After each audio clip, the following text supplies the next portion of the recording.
Hey Gary, this is Chris, the other half of our little social drinking vlog thing that we're getting started on this YouTube channel. Just doing a little response video to your video for the booze for this evening. Uh, First of all, I should mention that this is the second video that I actually recorded for this because you should always do an audio test first, as it turns out. Anyway, I just finished, in honor of you, a Seattle cider company gin botanical hard cider.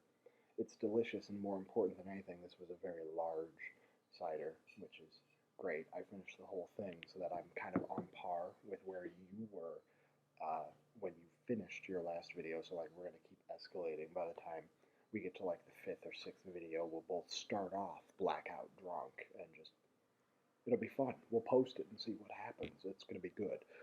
In response to your video, I just wanted to say how lucky you are that you're only dealing with moon landing conspiracy theories. I personally have had discussions with people with and about conspiracy theories that would probably boggle your mind. For instance, my favorite two that I could whittle it down to is one, that the moon, whether or not we landed on it, was constructed by space aliens in an attempt to control early human civilization because we were mining minerals for them, I guess. And when we didn't meet our quotas, they would move the distance from the moon to the Earth in order to change the tides and punish us for labor shortages. I don't know. It's bad.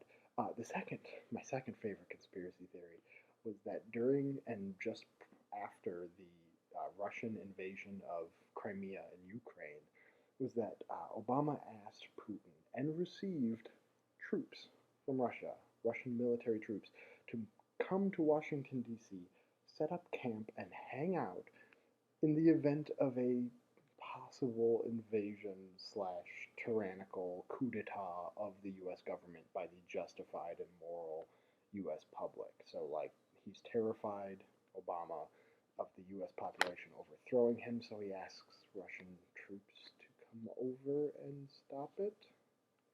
Question mark. Well, yeah, how do you disprove that? Like moon landing, you have science on your side. This is all just crazy shit. And I think there's a conspiracy theory about conspiracy theories because I feel like the Illuminati are creating hundreds of millions of them now in the hopes that we'll all be really distracted by stupid shit that doesn't matter. And it's working because the internet is spreading shit like crazy. Or, more than likely, it's just that there's like this biological evolutionary imperative that we believe dumb shit because it doesn't hurt to do so, but it could potentially hurt not to.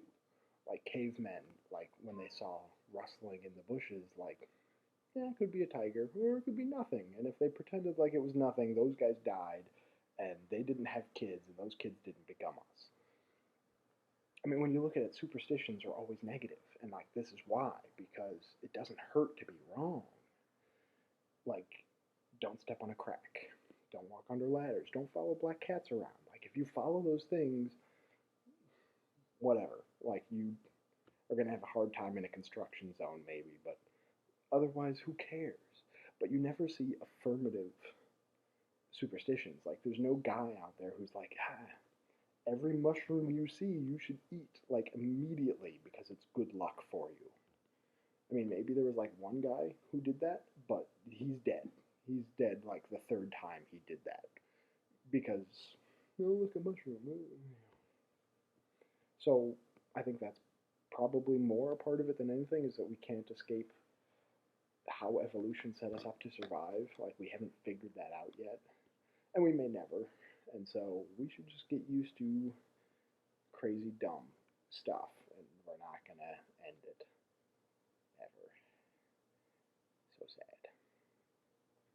Well, anyway, I really enjoyed the Seattle Cider Company hard cider, and you should get one in Seattle where you are because clearly they come from there because the label says Seattle on it, and I just assumed without Googling that that's true. So check it out. It's pretty good. I could be enjoying Wisconsin beer because there's a lot of good ones that literally you cannot buy because you don't live here. but I didn't for this video because this was bigger. So until next time, oh, and I'm going to prompt you for next time because we should kind of lead each other into discussion, I feel like. So, because I won this little conspiracy theory thing, I'll have to explain to you where you're going next to respond. I mean, you can retort anything, but what's the point, right?